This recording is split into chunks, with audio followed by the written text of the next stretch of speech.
Lifepoint Church, how's everybody doing? Man, what a great start to this series. It's an honor having you guys with us. If this is your first time, my name is Jeff. I'm the pastor here, and it's a privilege having you here with us. You picked an awesome time to be a part of Lifepoint Church. I'll tell you what, turn to the person next to you and just say, you picked a great day to come to church. Go ahead and tell them that. Picked a great day to be at church. So many awesome things going on. I'm excited to be here. I've been on a sabbatical rest for about a month. This was my first weekend back, and I'm so fired up to be here at my church. I love this place, and so much stuff going on around here. This past week, Make a Difference Week. If you served in any capacity, let me just I want you to know how excited and proud I am of our church and the way you guys served. And just for a moment, if you served in any of the projects that took place at any time during this past week, would you just stand to your feet for just a moment? We just want to love on you and appreciate you and let our church know how excited we are. Come on, yeah, let these guys know. Thank you for being out serving all over this city. And it's so cool. We got the chance to go to one of our serving projects yesterday and had so much fun. And I want you to know that if you missed the opportunity, you're like, man, was that this week? It was, but you haven't missed out altogether, all right? There's a lot more opportunities that are going to be coming up. And one thing that's heartbreaking is one of the communities that we were serving at yesterday is there was a shooting there yesterday evening, which is crazy and scary, but at the same time, if there's anywhere I think the church should go, it should be to difficult and tough places to be the hands and feet and represent Jesus. So we'll be back. We'll be back, and we'll continue to show people the love of Jesus. So I'm so proud of our church for all of that. And then this week, all kinds of awesomeness. I'm repping the UG Conf 14 conference t-shirt happening this week. Can we make a little noise for our UG team? And you're like, what's UG? UG is United Generation. It's our middle school and high school ministry, headed up by our pastor, Brad Barber. He's incredible. And Wednesday, Thursday, Friday, this is a free event, 3-night party for students right here in this city. So if you're in middle school or high school, if you have a middle schooler or high schooler, you know a middle schooler or high schooler, do whatever you can to get them here Wednesday, Thursday, and Friday. It is going to be incredible. God's going to reshape our city just through this conference. I'm believing it, and it's going to be powerful, so make sure you're there. And then lastly, I just got to give a shout out to a team that you would never know is here, but we have a team that comes in just before the weekend, and they clean this facility from top to bottom, because it's no secret, there's a lot of expansion that's happening around here at Lifepoint Church. Isn't it cool to come in and see all the kids' project and the expansion that's happening, and we've gone through demo, and we're building it all back, and it's just so cool to see all that God is doing. And there's a team that comes in and they clean up all the dust and the dirt and the debris, and they make this place spick and span so that we can have an environment to come and celebrate and worship Jesus. So can we just celebrate that team that works so hard to make this place what it is? I can't wait. I'm excited for this project to come to a close, because I can't wait to walk kids into this new kid space, and their jaws are going to drop, and they're going to be like, wow, and we're going to know we created a place for them. So fired up about that, and fired up about launching a brand new series, God of the Underdogs, today. This is a series that I think God's going to use this in a powerful way, because who doesn't love an underdog, right? I mean, in our world, we love underdog stories. We like it when the little guy rises up, right? How many of you are old enough to remember a movie called Rudy? Come on, anybody here? Rudy Rudiger, right? He wanted to play football for Notre Dame and just kept getting, the lights knocked out of him. And one day he rises up and gets his moment and steps into that stadium. And all of a sudden everybody is just going nuts. We're like, Rudy, Rudy, Rudy, right? Great story. What about another guy, Rocky Balboa? Hello, right? We all know the greatest Rocky movie was what? Rocky IV. Yes, Drago, right? They should have quit at Rocky IV. I think there's like, what, Rocky 17 or something like that now. They just kept going. You got to know when to hold them and know when to fold them, right? They should have quit. But what a great movie, you know? Love that. This underdog rises up. How about a more modern flick, right? What about Katniss Everdeen, huh? Hunger Games, right? The girl on fire. That girl is on fire. Yeah. See, all the other services just looked at me like, what's wrong with you? So I appreciate you guys. You'll be my favorite service of the weekend. Right? We love underdog stories, and we love them because we see someone rise up and overcome what seems to be insurmountable obstacles, odds stacked against them, and they overcome. And we see that and we wonder if just maybe that could be our story too. Because truth is, all of us here at some point in time in life, we felt like an underdog. We may not have wanted to admit it, but we felt that way. I look at my life. When I was a kid, I felt like an underdog. When I was a kid, just to let you into my childhood, I was a little bit shorter, a little bit rounder, and a little bit slower than everybody else, right? I know it's hard to believe, but I was not the first picked for kickball, okay? I was oftentimes one of the last ones, and I wasn't the most popular. I didn't run in the popular crowd. I wasn't very scholastic. And then on top of all of that, I was what you would call a late bloomer, all right? Some of you were as well, and you know, some of you are like, what's a late bloomer? You notice how some kids in middle school are showing up with beards, right? That wasn't me, right? Some kids in high school were showing up with beards. That wasn't me. I don't think I needed to shave till like my mid-20s, and even then it was like once a week. So now it's like twice. Like yesterday, somebody was like, hey, are you growing a beard? I'm like, are you kidding me? Like, I tried No Shave Ember. That was my excuse to try. But I've always felt like maybe the odds were against me, like I wasn't quite as, big or strong or fast as the other guy. And even starting Lifepoint Church, when we moved to this city, we felt like underdogs. We didn't feel like we had all the resources and the people and everything we needed. That, like, what God called us to was so much bigger than we are. And what you find out the more you start reading through the Bible is that the Bible is full of ordinary people that the world would consider to be underdogs. And yet God said, I'm going to use them to do something incredible.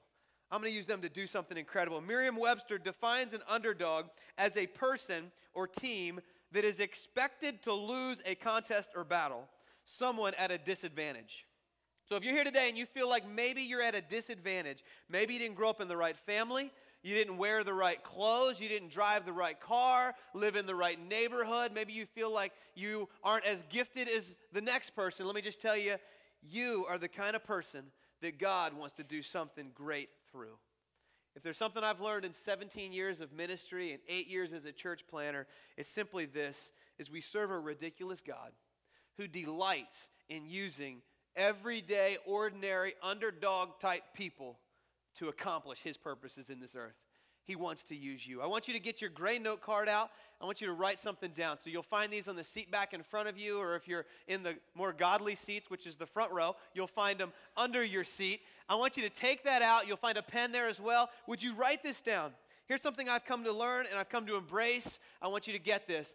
God is most likely to use the unlikely. Would you write this down? God is most likely to use the unlikely. When God selects people to do incredible things, he doesn't pick them based on their ability or their pedigree. He uses the unlikely. And throughout this series, we're going to look at different individuals that were used greatly by God. But from the world's perspective, they were incredible underdogs. God wants to use you in a powerful way. When God wants to do something radical, he selects the unlikely. Look at the person next to you and say, he's talking to you. Go ahead and tell him, he's talking to you. I believe God wants to use every single person here in a powerful way. Well, as we start this series, I want to introduce you today to an underdog that you're familiar with. His name is Moses. Here's his story. God's story, Moses. So part of God's story is about a guy named Moses, and it begins like this. When Moses was born, God's special family, the Israelites, were living in Egypt as slaves. But there were so many Israelites that Pharaoh, Egypt's ruler, was afraid they might attack him.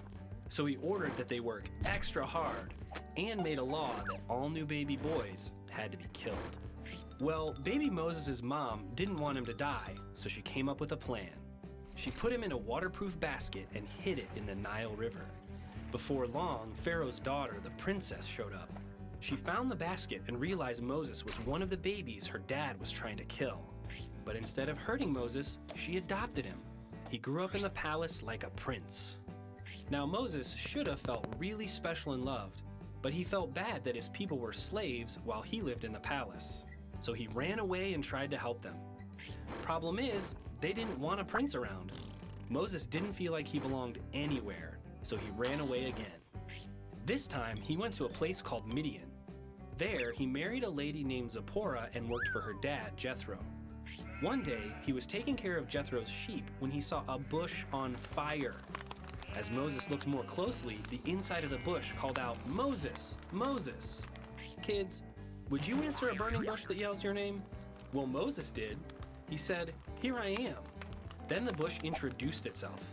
It was God appearing as fire.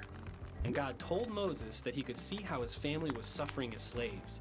Since God loves his family, he wanted to rescue them through Moses. Now you'd think Moses would be excited since he had wanted to help his people, but he wasn't. He didn't think he was special enough to get a job from God.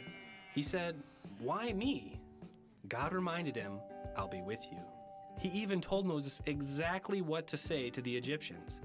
But Moses didn't think anyone would believe that God had appeared to a regular guy like him, a guy who didn't even belong anywhere. So God gave Moses 3 miracles to prove that God was with him. First, God let Moses turn his staff into a snake and back. Next, Moses put his hand in his cloak. It came out with leprosy. Then he did it again to cure it. Finally, God showed Moses how to turn water into blood. But even after God showed him all this, Moses was still afraid that nobody would listen to him.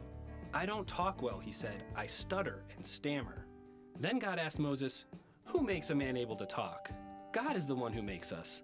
And he wanted Moses to remember that and trust him. But Moses begged, "Please, send anybody else." Fortunately, God loves us even when we're afraid to trust him and we don't realize how special we are to him. He let Moses bring his brother Aaron along to do the talking. After that, Moses finally realized he belonged in God's family. He didn't have to run away anymore, so he obeyed God and followed him.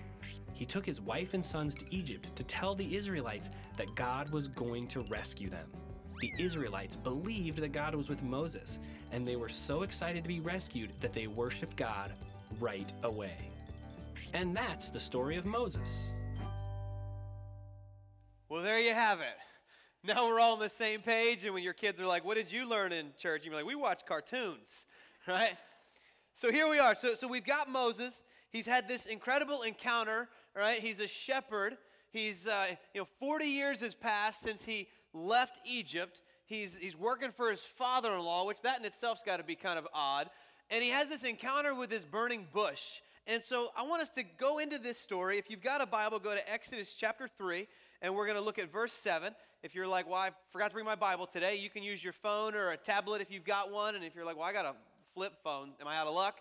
No, we've actually got all the scripture on the screen for you, but I want you to be able to follow along, so you may want to write this down. In Exodus chapter 3, let's jump into this story where Moses is having this conversation with this burning bush. He's talking to God, and God is getting his attention and giving him an assignment.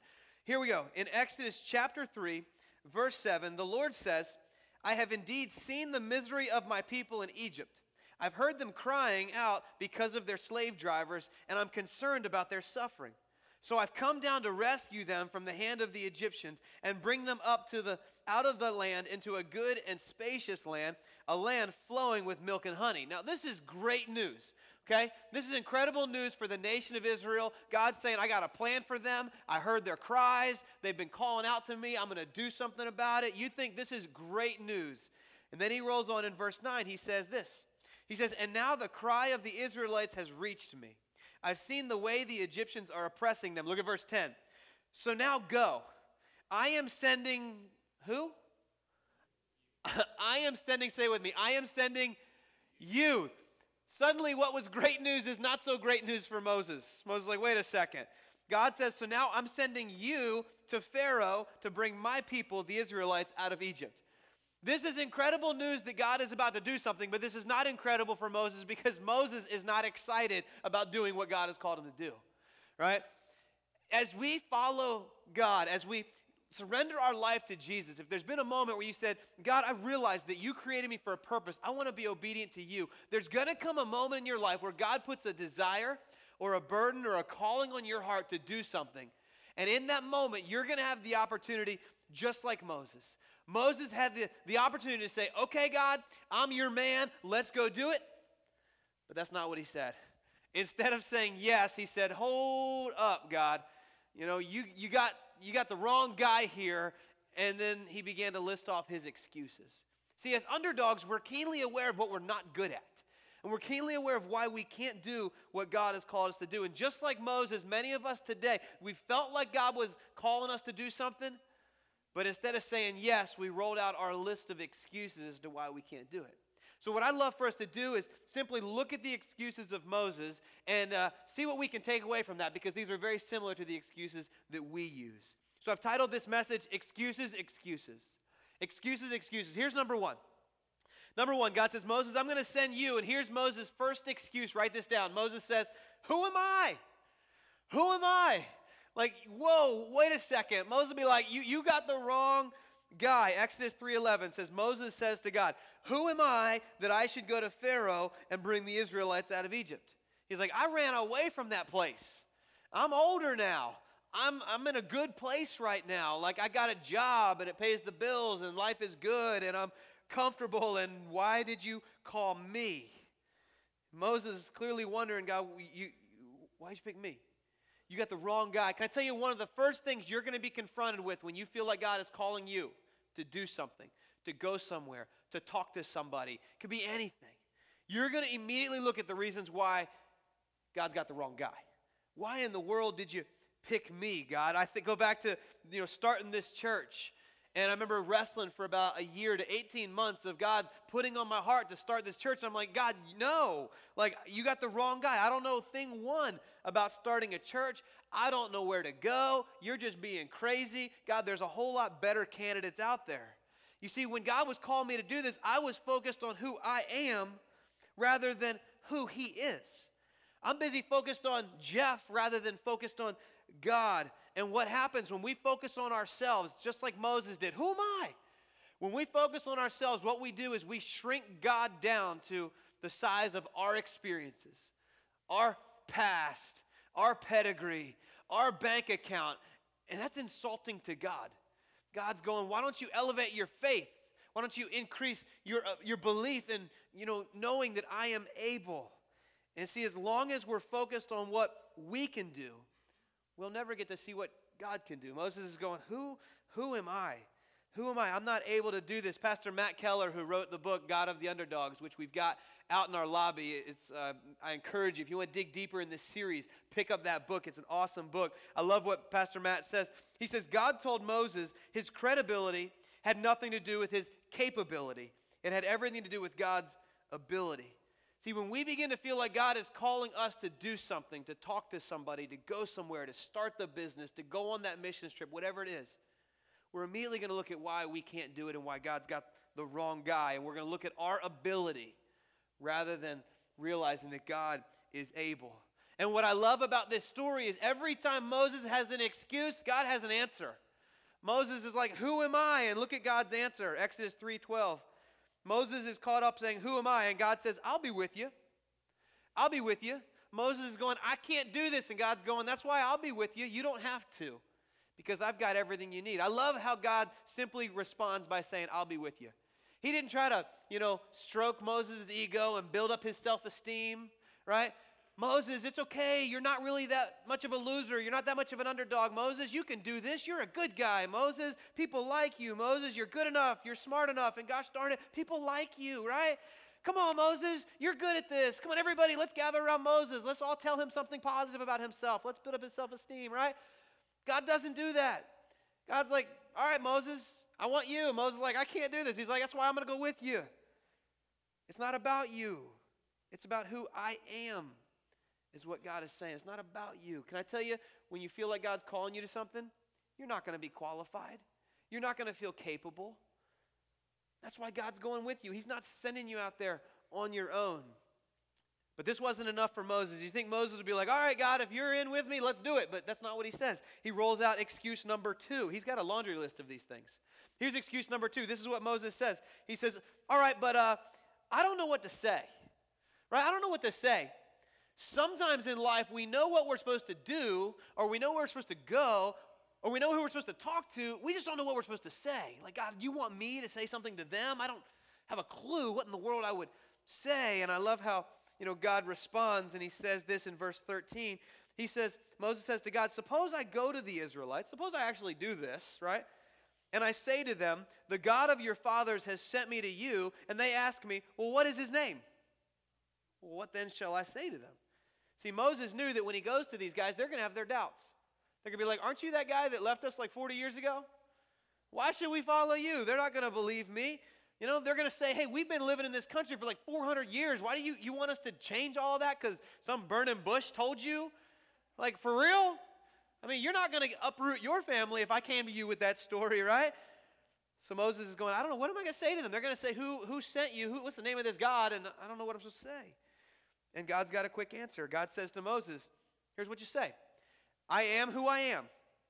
This is what you're to say to the Israelites. I am has sent me to you. Can you imagine trying that one on for size? So everybody listen, God has sent me through a burning bush to tell you that we're all going to get out of this place. He's got a good place for us, so pack your stuff, let's go. And you're like, whoa, whoa, whoa. Who is this God? Oh, well, see, this God is I am. I am who I am said that you should come with me. What? Right? You're like, yeah, okay. You're going to have to come back with a little more than that. And so he goes on and he says this. He says, you're also going to say to the Israelites, the Lord, the God of your fathers, the God of Abraham, the God of Isaac, the God of Jacob has sent me to you. See, God has done incredible things in their history. God's done incredible things in their past. And what God is saying is you go and you tell them that I am. Not I was, not I will be, but I am. Like God is right now. Everything that you need to do what God is calling you to do. We don't need to make excuses, telling ourselves, well, I don't know what I'm going to say. I don't know what I'm going to do. We just need to say yes and step into what God has for us. See, Moses, his track record is unproven. He's never led a nation before. He doesn't know how to do this. His life experience doesn't qualify him for this position. He's going, what do I say? What do I do? One of the verses that I like comes out of Psalms 37. And it says, the steps of the righteous are ordered by the Lord. How many people here would admit to being like a type A planner kind of person? Raise your hand. Type A planner kind of people. Just, you can own it. I'm not going to make fun of you. Sometimes you're like, if I raise my hand, you're going to. Some of you are. I am not, all right, whatsoever. And here's what I know. If you are a planner type A kind of person, following God can drive you a little crazy sometimes, doesn't it?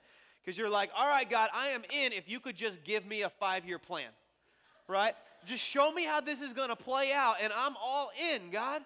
I remember we were starting the church, and people were like, all right, so what's this thing going to look like in 5 years? I'm like, I just hope we're here in 5 years. How's that for big faith? Like, I don't know. And God doesn't tell Moses how all of this is going to play out, but we're told that the steps of the righteous are ordered by the Lord. See, here's the great thing is, we may not know the next couple steps that God's called us to take, but we know that God is ordering our steps. And here's what I've come to learn and have to come to get very comfortable with in life is when God calls us to it, he's not going to lay it all out. He's going to show us the next step. And then when we take that step, guess what he does? He shows us the next step. And when we take that step, guess what he does? He shows us the next step. And someday you'll look back and go, how in the world did I get here? And you're going to realize it was step by step by step as God began to lay those out for you. Moses goes, I don't know what to say. What am I going to say? Listen, when you don't know what to say yes. Say yes. Get comfortable being uncomfortable and say yes to the plans of God for your life. God, I know that I'm not qualified. I know I don't have it all figured out, but you do, because a life of obedience is simply one yes after another. And so God is simply telling him, listen, I am that I am is going with you. But that's not enough for him. He's got another excuse. So he rolls into excuse number 3. Write this down. Number 3, what if nobody believes me? So I'm going to go to them and I'm going to tell them the I am thing, and they're still not going to believe me. In Exodus chapter 4, verse 1, Moses says, well, what if they do not believe me or listen to me? What if they say, the Lord didn't appear to you? The Lord didn't appear to you, because come on, has the Lord ever appeared to you in a burning bush? No, we don't see any other instance in Scripture where a bush is on fire and God is speaking out of it. And so how do we know, right? Listen, when you feel like God has given you a calling or a burden or a purpose for your life, not everybody's going to believe you. Not everybody's going to line up to get on board with you. Matter of fact, if you've ever been passionate about something, you've been so frustrated because not everybody's passionate about it. Have you ever just had something on your heart and you're like, what's wrong with everybody? Don't you see this? This is an injustice. We got to do something about this. And people are like, yeah, that sounds great. Go for it. And you're like, no, you should join me. And they're not joining you. Have you ever noticed that? Not everybody gets on your team. Can I tell you why? Because they're not burdened about it. They're not passionate about it. So many times we try to pawn off our passion. And we're like, God's going, no, I put it on you for a reason. I didn't give it to them. You do what I am calling you to do. Can I tell you this? Write this down. Find somewhere in your notes or scribble this in the margin of your Bible. Listen, you plus God is enough. You plus God equals enough. You don't need to build a team or an army. You don't need to go get the extra education. Listen, all that stuff is good. There's a time for it. But there's also a time to simply say, yes. All right, God. If nobody else goes with me, I'm going. I remember when we were getting ready to start this church and we're trying to sit down and talk to people and we're sharing this vision of this church that's going to transform a city and reach the world. And this is going to be a church. This is going to be different. It's going to be a church for people that don't like church. And people are like, you realize people that don't like church don't go to church, right? We're like, yes, that's because we're not there yet, right? And they're going to like this. And it made no sense. It'd be like me rolling out a business plan to you, like I'm going to start a steakhouse for vegetarians. Who wants to invest? You'd be like, you have fun with that one, right? Some of you were like, I'm a vegetarian, you know. I used to try to convert vegetarians, right? I'm like, you got to eat meat. It's so good. But now I realize that's just more meat for the rest of us. So you just keep eating the food that my food eats. That's fine. It's fine. Right? But it makes no sense. It makes no sense. Like, we want to start a church to reach people that don't go to church. But can I tell you, the stories we hear at Lifepoint now all the time are people saying, man, I haven't been to church in 20 years, 30 years. I've never been to church before in my life. And a friend invited me, and I had no idea church could be like this. I had no idea that God could be like this. Listen, when you have a dream or a calling of God, not everybody's going to be on board. They're not all going to believe you. They're not all going to invest in your dream or your initiative or the business you want to start. But if God is calling you to it, go anyway. Go anyway. I love how God has already got answers for Moses and all of his questions. Moses is like, what if they don't believe me? God's like, well, let me give you a couple little tricks, all right? First is you're going to have this staff, this rod, and it's going to turn into a snake, right? How many of you, if you were stepping out and God's like, hey, so take this thing, it's going to turn into a snake, how many of you would be like, I'm out, right? If I was starting this church and God's like, something you have in your hand is going to turn into a snake, I'm like, peace, I'm done, right? I'm out. Which, by the way, I do need to let you know the Kapusta house now houses a reptile, all right? Some of you were like, you got to, no, we didn't get a snake. You crazy? Crazy snake people. We got a bearded dragon, all right? Yeah, so they're like cool little dude or girl. We don't really know yet. Apparently, we won't know for like 6 months. My youngest son's about to have a birthday, and so he wanted this, and we got it. And so a couple days ago, its name was Beardy. Now its name is Ollie. We're not sure what one's going to stick. But it was kind of cool. Like, I will never have a snake because I don't like things that don't have legs, all right? So, and those of you snake people, we'll give you a chance at the end of the service. You can come forward and be prayed over, and we will cast that out of you. You can repent. But you know what? God's like, hey, so here's a few convincing proofs that people will know that I'm with you. So you got the whole staff, stick turns into a snake thing, and hand goes in the cloak, comes out leprosy, the water turns to blood. Like, this will convince people. And the truth is, when you begin stepping into what God has called you to, there'll be some convincing proofs. It's amazing the way God will give you confirmation you're doing what you're called to do. Literally, I remember when we wrestled with this whole idea of starting this church, I'm telling God, like, this isn't going to work, God. Trust me. You know, this isn't going to work. And bottom line is we had so many God moments along the way that were convincing us. Like, one, for instance, was when our family, my family and the Strickland family, we were moving to the city where we only knew one family here.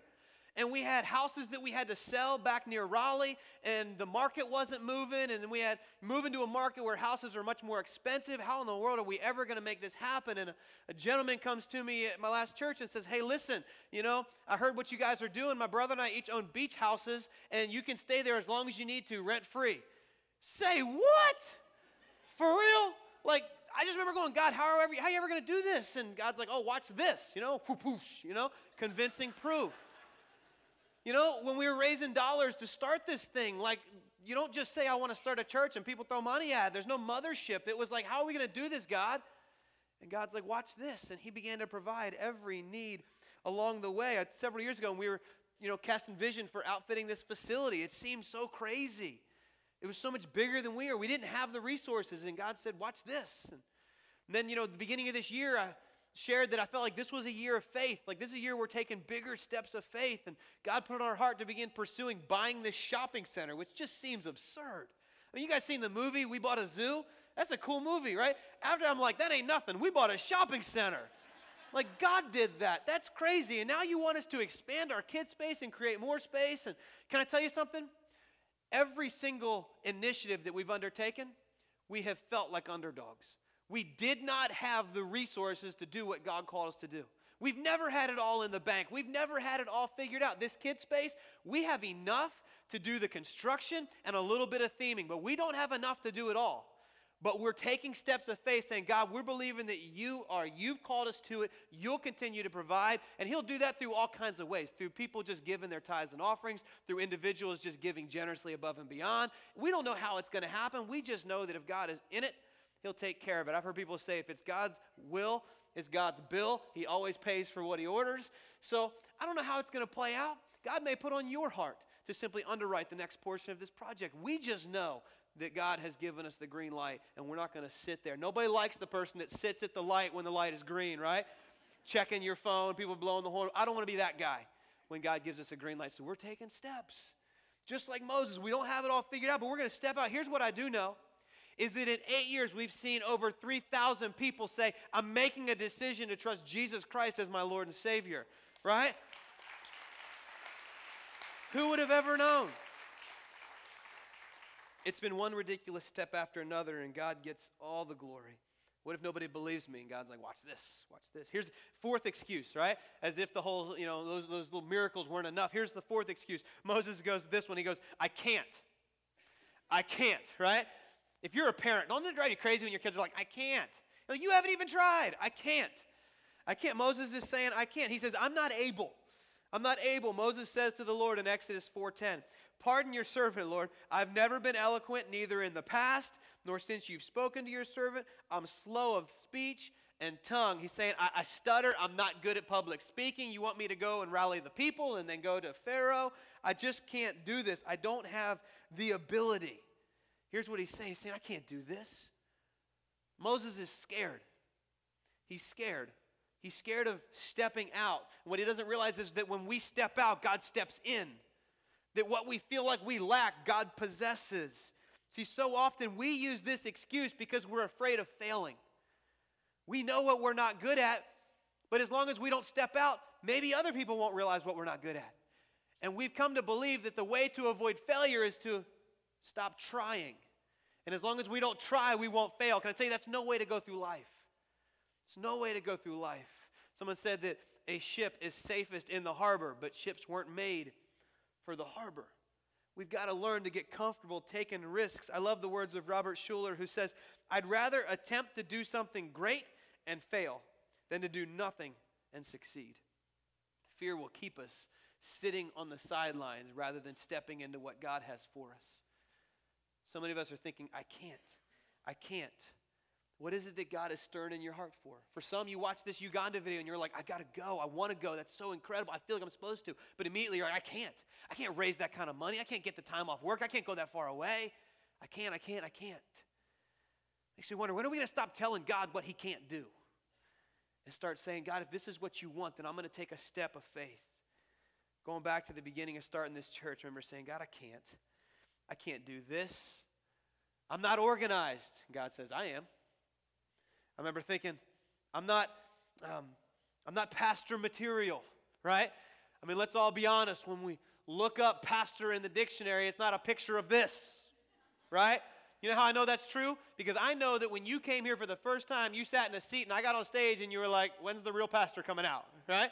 You're like, is that guy, right? I know that, you know? I can't do this. I know what I'm not good at, and you know what you're not good at. And you think as long as I just play it safe, nobody else will know what I'm not good at. And our insecurities will creep up. And many of us allow our insecurity to derail us from our destiny. I can tell you, God's not put off by your insecurities. He's not surprised by it. I love what he says to Moses.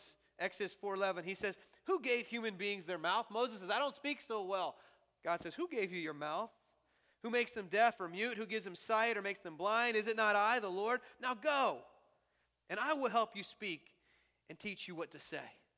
Moses is learning a lesson right here.